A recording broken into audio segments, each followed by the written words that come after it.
I want you to look at this slide behind me. Really look at the words and phrases and think about how much you can understand and decipher. These are the words that make up the laws that govern every single moment of our lives. And in a world where the law dictates what we can say, what we can eat, and who we can marry, it is very hard to reconcile the everyday nature of the law with the inaccessibility that has come to be associated with it. But I'm not saying anything new, right? For decades now, we have lamented over the shortcomings of the Indian legal system. We know about the disheartening statistics of the backlog of cases in the Indian judiciary. We know about the huge demand and supply gap when it comes to legal aid. And in such a scenario, for people like us seated here today, the law is more of a hindrance than anything else. But for women like Sana, the law was supposed to be a supporting structure that has failed her. I've had the privilege of getting to know Sana very, very well. Sana is a transgender woman who has experienced extreme abuse and violence.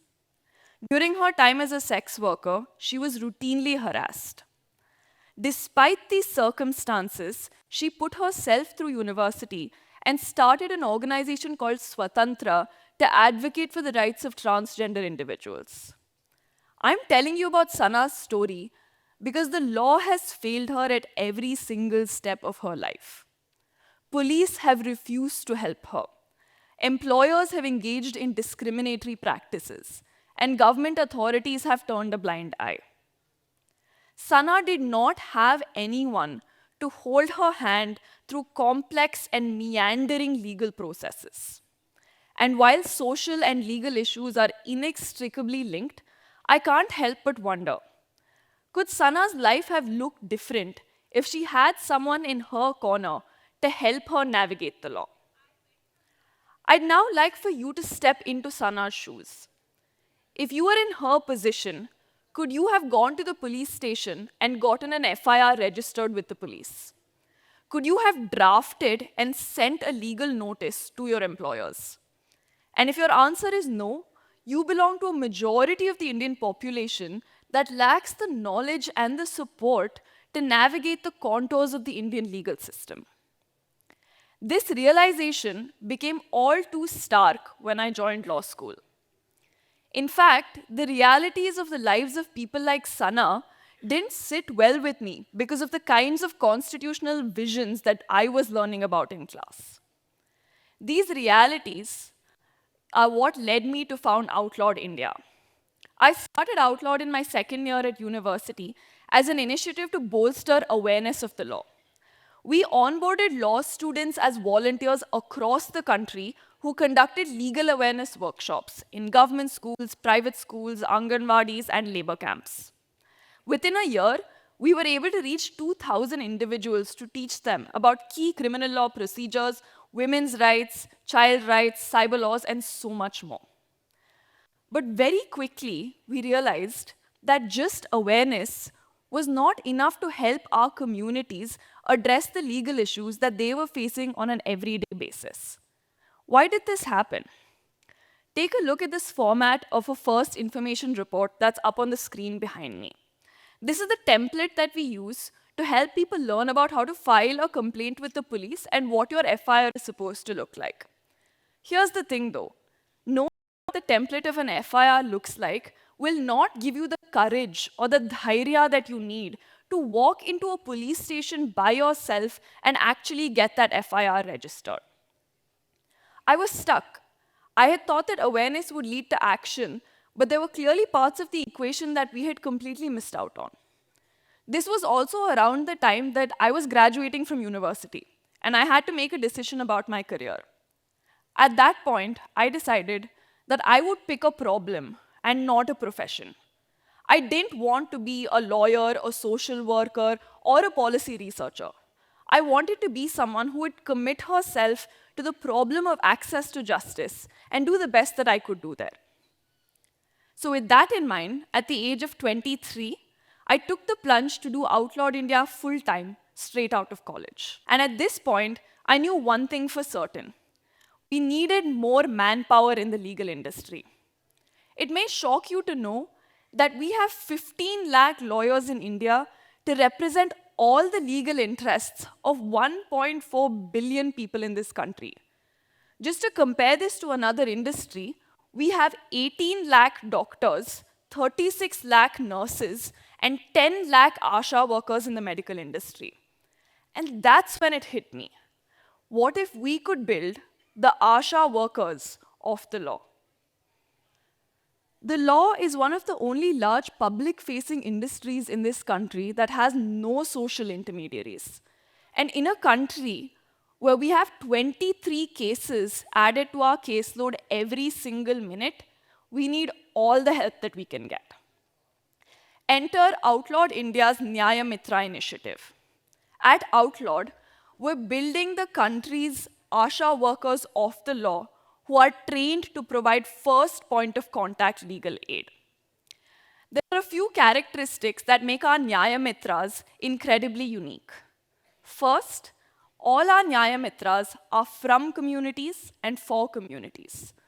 We realize that when a stranger shows up at your doorstep in a black and white coat, speaking incredibly complex English about your case, it's not very confidence-inspiring. Our communities needed someone with their lived experiences to champion their legal causes. So all our Nyaya Mitras are from the communities that they serve. Nyaya Mitras are migrants, they're factory workers, they're domestic workers, and they're from the transgender community. The second interesting thing about our paralegals is that they're friendly neighborhood paralegals. And what we're looking to do is have every neighborhood have its own paralegal in Bangalore. Our Nyaya Mitras provide something that we call first point of contact legal aid. We have a tendency to think that legal aid only starts in courts, but this couldn't be farther from the truth. Think about it this way. If tomorrow your car got stolen, would you just show up to court the next day? No. You'd have to go to the police, get an FIR registered, talk to your insurance agent, and start putting your documentation together. Our Nyaya Mitras are responsible for taking legal aid out of courts and into the homes of people who really need it. Karunakaran, for example, is a Nyaya Mitra who realized that one of his community members was wrongly arrested and harassed by the police. Karunakaran showed up to the police station with CCTV footage and got that person released on the same day. Priya is a Nyaya Mitra who routinely helps women who are facing domestic violence at home get their FIRs registered at the police station. Birappa has used his Nyaya Mitra training to help a 200 family settlement in Bangalore navigate a property dispute that they've been having. And our Nyaya Mitras are able to do all of this while earning a livelihood for themselves because they're paid for the work that they do. It is incredibly hard to break into the legal industry unless you come from privilege. And what we're doing at Outlawed is building a completely new band of livelihoods within the legal industry that is open to a much broader socioeconomic background. Our pilot cohort of Nyaya Mitras last year reached out to 2,000 community members. Our projection for this year is that our Nyaya Mitras will have helped 10,000 community members. As I come to the close of my speech, I want to go back to Sana and the concept of dhairya. Sana had no reason to have any faith left in the law.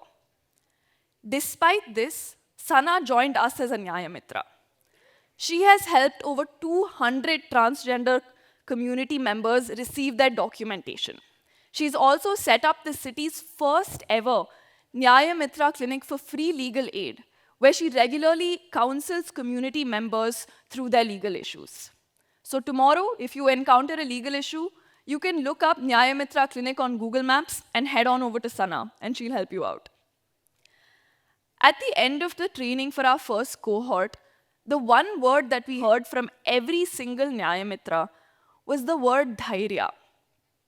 The courage to talk to the police, the courage to show up in court, the courage to stand up to authority.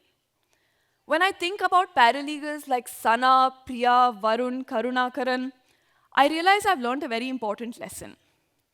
The act of engaging with a legal system that is stacked against you is no less than an act of courage. So, as you can imagine, my standard for dhairya has been set very, very high. My team and I may not be able to make a dent in the Indian legal system tomorrow, 1 year down the line, or even 10 years down the line. But what our Nyaya Mitras have given us is the courage to keep trying. And for that, I'm grateful. Thank you so much.